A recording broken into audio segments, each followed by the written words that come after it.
That's not good.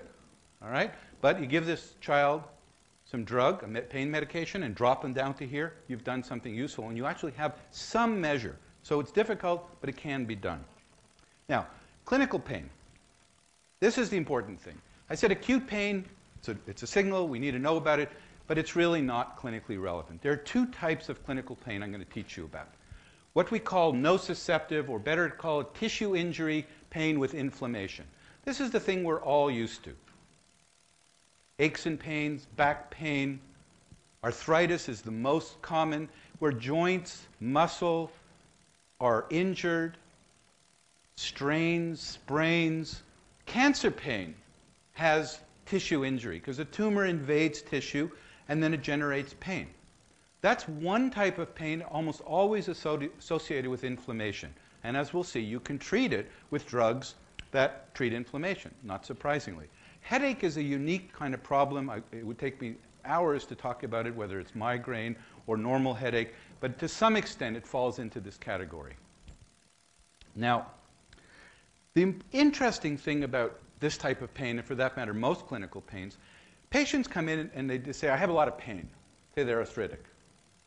Well, in fact, they don't have pain. What they have in almost all cases is a word that was invented not too long ago and it's stuck. It's called allodynia. All right, it's a word worth remembering. What it means is you have pain produced by normally non-painful stimuli, innocuous stimuli. What do I mean? Best example, sunburn.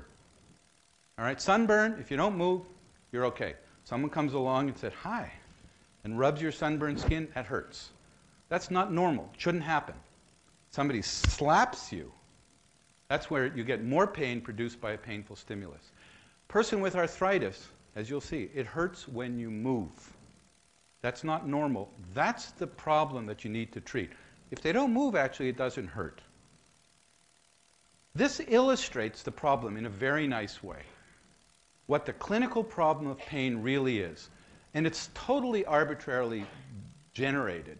What I've plotted here in a slide I borrowed from Fernando Cervero in Montreal, just arbitrarily on the y-axis, I'm plotting the amount of pain as a function of the intensity of the stimulus. So I might be pinching very intensely and then keep increasing the pinch if I had a little machine. When the stimulus enters what we call the noxious range, which is really a point at which if I continued to hold it there, it would produce injury. It would actually produce frank injury. All right? It could be a burn. I could take a heated, something hot, keep it there, and after a while you're actually going to burn tissue.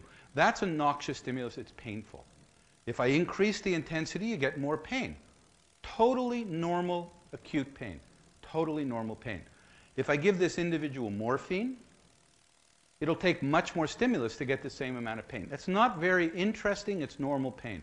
What we need to explain and what the clinical problem is, and I will explain how it happens, how it's generated, and how to treat it, is in the setting of what's called insult or injury, effectively the dose-response curve for pain shifts such that now we get into a phase where an innocuous or normally not painful stimulus, like just moving your fingers, is now painful. This we call allodynia. This is the clinical problem of pain. Believe it or not, that's the major problem. People can't get around because normally non-painful things start to hurt. Warm temperatures hurt. Cool temperatures hurt. Moving hurts. Wearing clothes hurts. It's very difficult to get on with your life when you have constant pain produced by the normal stimuli in which we live.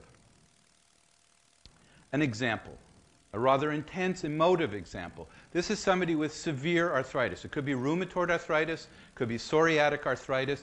You look at it and you say, well, there's tissue injury, the joints are all distorted. Yes, they are. But if you ask the individual, when they don't move, it doesn't hurt. But as soon as they try to move, tie their shoelaces, it starts to hurt. That's the problem we need to treat. That's a type of chronic pain that is serious.